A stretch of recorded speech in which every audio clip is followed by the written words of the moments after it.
Good day, sir. My topic is all about physical self-care. You need to take care. Physical self-care. You need to take care of your body if you want it to run efficiently.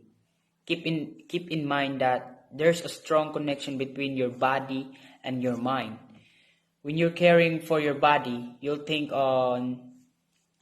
and feel better too. So, physical self care includes how you're fueling your body, how much sleep you're getting, how much physical activity you're doing, and how well you're caring of your physical needs, like attending appointments, taking medication as prescribed, and managing your health are all part of good physical self care. So these are the activity. So these are the activities you need to to enhance physical self-care, like activities that help you to stay fit and healthy and with enough energy to get through your work and personal commitments. First is the develop a regular sleep routine. So get in the bed early and wake up the same time. Next is aim for a healthy diet. So eat proper meal every day, and next is to take lunch breaks. Next is for go for a walk at lunchtime. Next, take your dog for a walk and after work. Next is use your sick leave, and the last one is get some exercise before and after work regularly so that you can still gain energy and stay fit at all time. That's all. Thank you. Tips to practice self-care in your relationship. Relationships can be complex and hard work sometimes. Practicing and maintaining self-care in a relationship ensure you have supportive and healthy relationships. Boundaries. It's okay to say no and to expect for your boundaries to be respected. It must, of course, be reciprocated, so appropriate boundaries for each relationship. This may be how much you open up to how often you interact. Put yourself first. Be aware of the energy that you give or get to each relationships. Boundaries are a form of self-care. When you set boundaries, you are taking care of yourself. You are recognizing what you need and asking for it. Boundaries can help you manage stress, take care of your physical well-being, and create healthy relationships. Boundaries are basic guidelines that people create to establish how others are able to behave around them. Setting boundaries can ensure that relationships can be mutually respectful, appropriate, and caring. Example is when you are honest to your partner and show respect from difference in opinion, perspective, and feelings. Open communication honestly is key. Saying what you mean so there can be no ambiguity. It's okay to ask questions if you are unsure and learn which battles are worth the fight. You should be clear on what you need for your own self-care.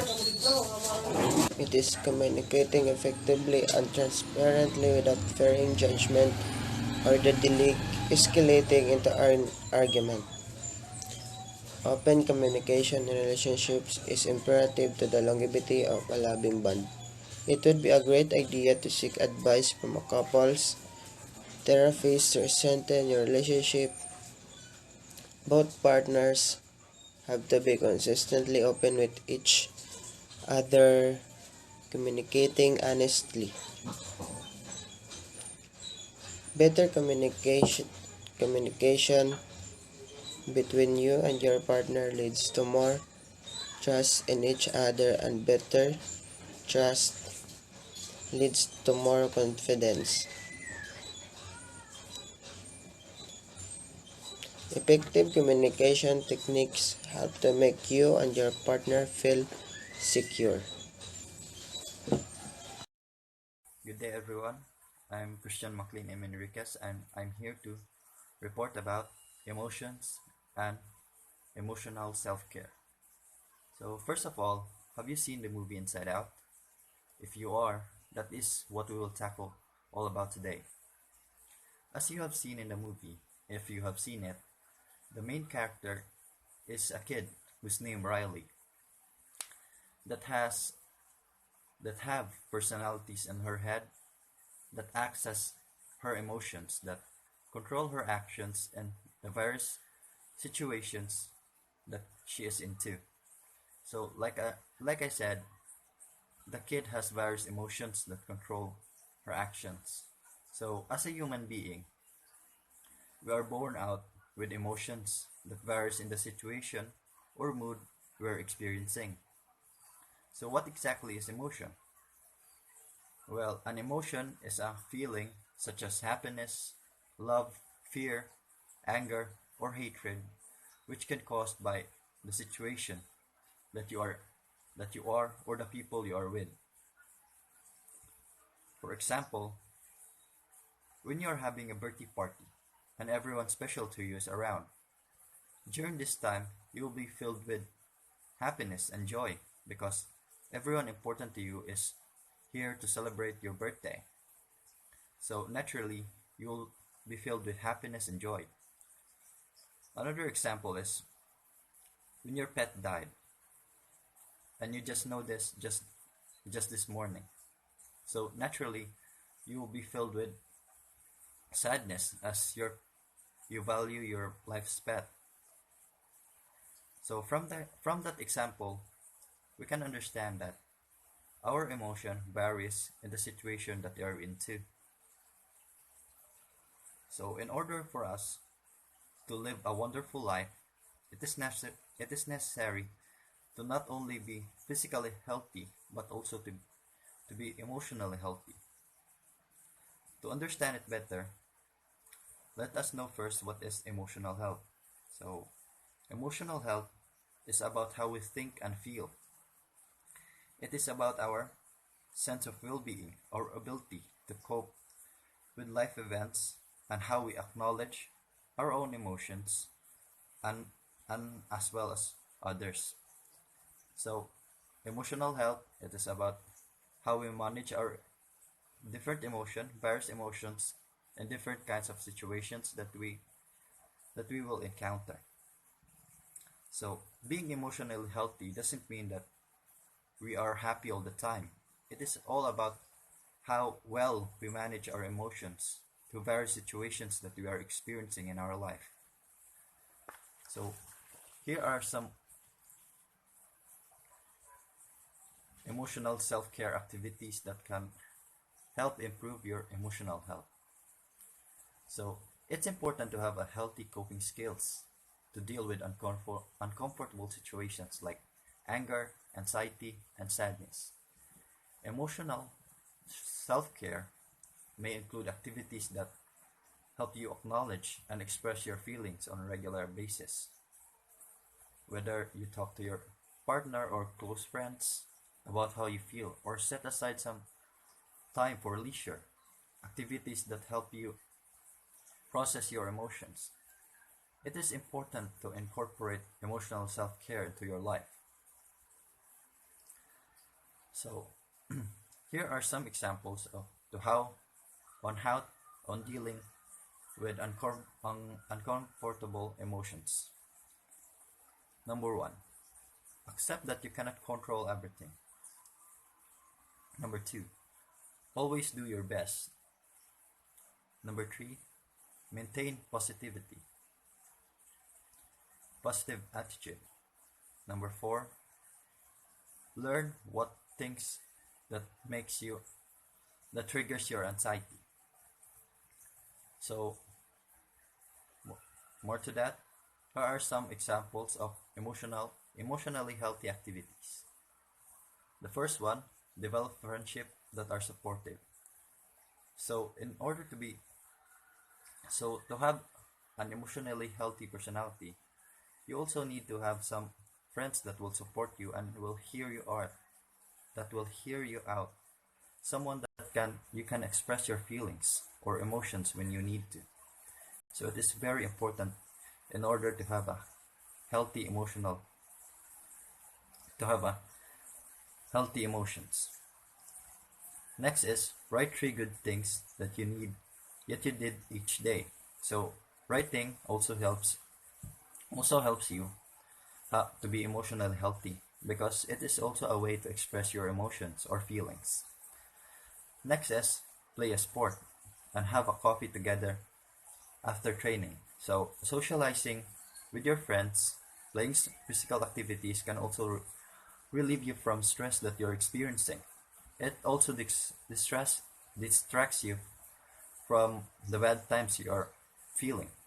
And also talking taking coffee, talking to your teammates can is a way of expressing your emotions and feeling as well.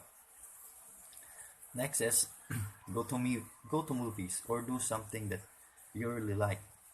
So going to movies, having some time for leisures are a way to relieve yourself from the stress and anxiety that you are feeling. It, it is also necessary to have healthy emotions. Next is keep meeting with your parents and other social groups. So as we all know, parents are very supportive and when it comes to us, their children. So they won't hesitate to hear you out, to hear your emotions, and that it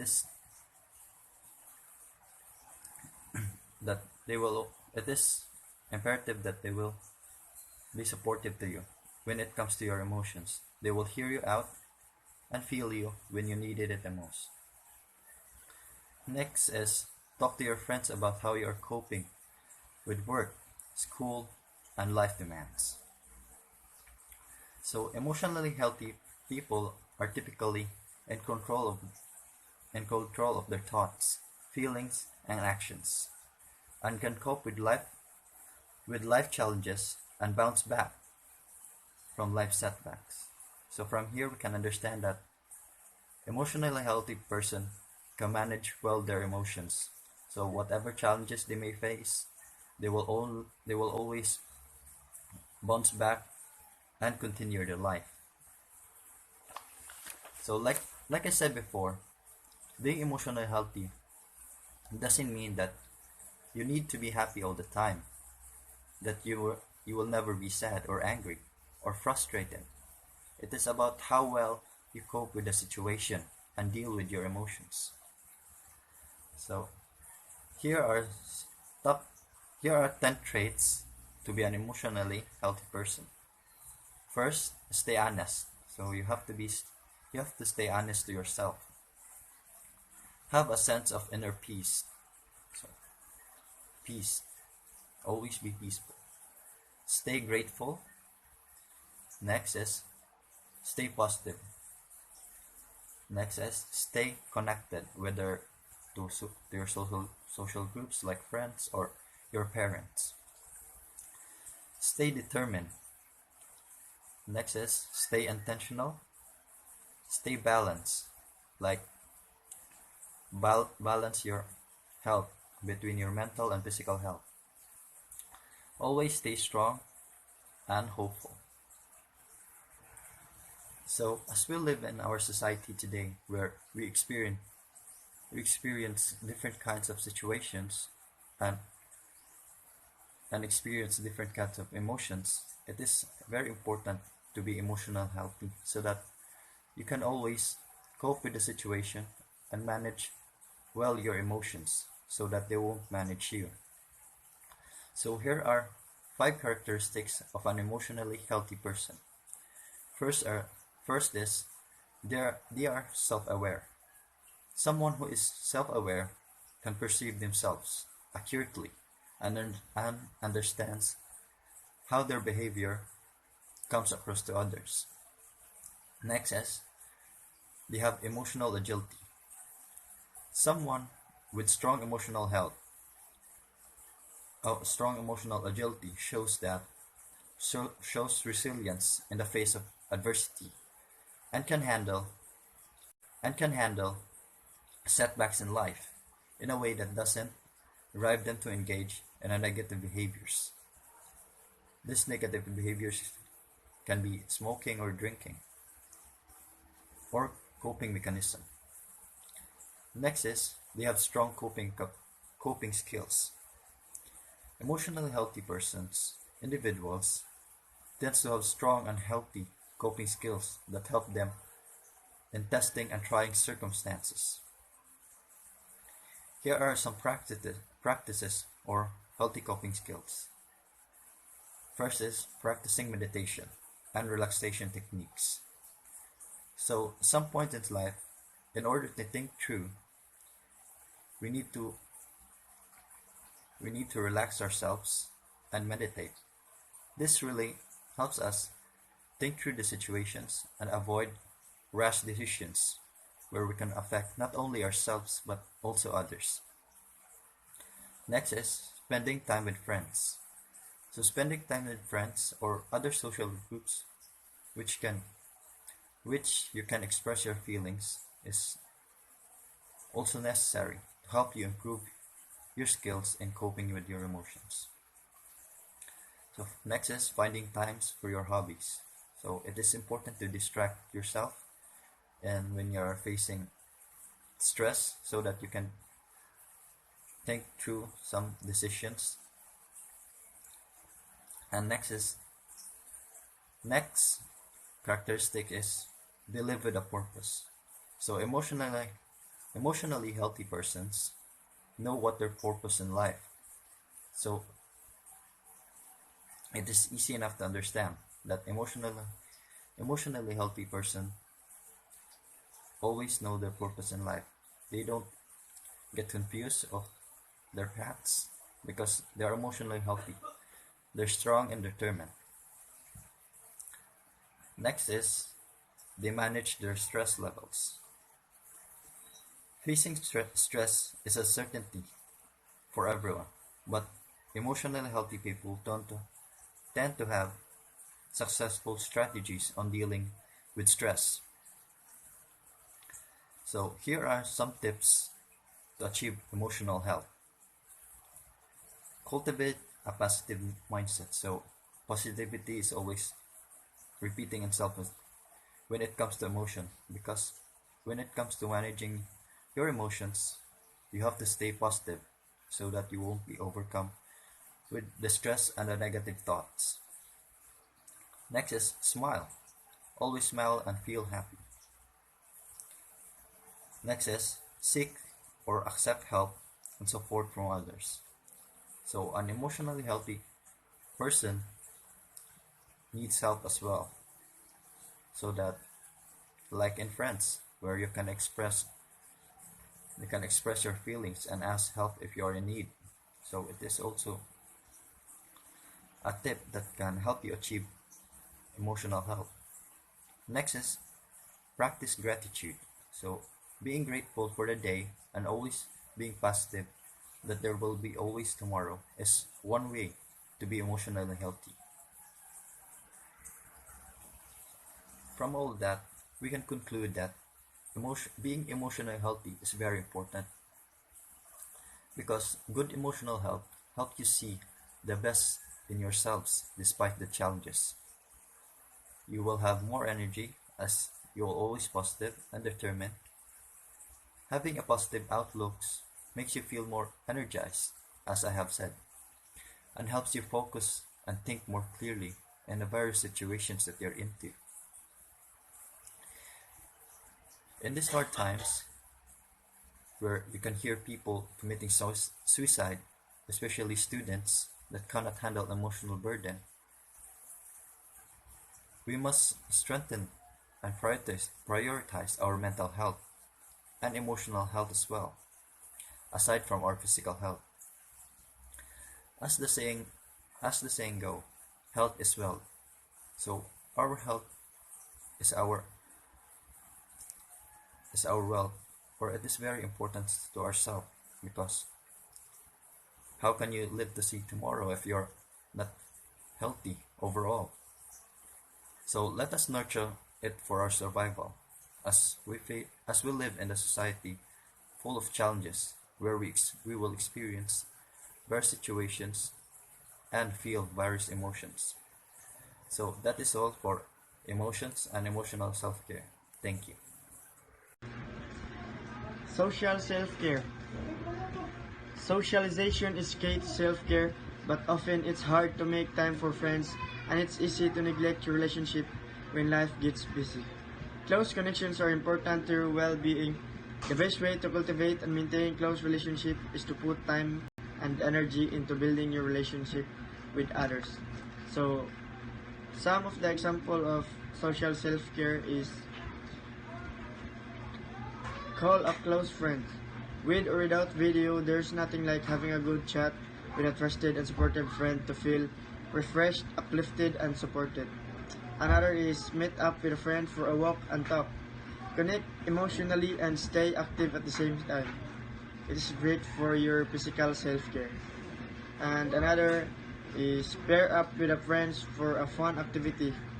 When you just need to take your mind off things, doing something fun and playful can help a stress reliever. You can play online games, go on a virtual tour, or meet up for a fitness or hobby class together. The possibilities are endless. And also, play with your pet. Our pets can be a great source of healing and support when we're feeling down or just want to have fun. They're always there to listen and be present when you need a cuddle. Seek your pets out on purpose, spend some quality time together, and savor the feelings you experience. Psychological self-care involves learning, thinking, and growing. Cultivate self-awareness through things such as journaling, getting feedback from others, meditation, coaching, counseling, and consultation or supervision. Places where you have the opportunity to grow, learn, and reflect. Psychological self-care activities that help you to feel clear-headed and able to intellectually engage with the professional challenges that are found in your work and personal life. So, example, keep a reflective journal, seek and engage in external supervision or regularly consult with a more experienced colleague. Engage with a non-work hobby, turn off your email and work phone outside, and etc. And also you can also listen to music or listen to a podcast. Thank you. Respect is all about listening, kindness, commitment to each other and to other acts, turning up on time, and etc. These are all part of being in a respectful relationship. With that said, safety is also important, and everyone has the right to be mentally, emotionally, and physically safe in a relationship. With that said, one must undergo these types of actions in order for them to show respect to another person and for them to give to you respect also. And the next part is realistic expectations. It's so easy to mismanage our own and others' expectations in a relationship. Consider the other person's role and the limits of that role. Remember, each relationship is different. Don't expect the same intimacy from coworkers as your partner. Relationships can change and so do situations. Learn to adjust and be as understanding and as flexible as possible.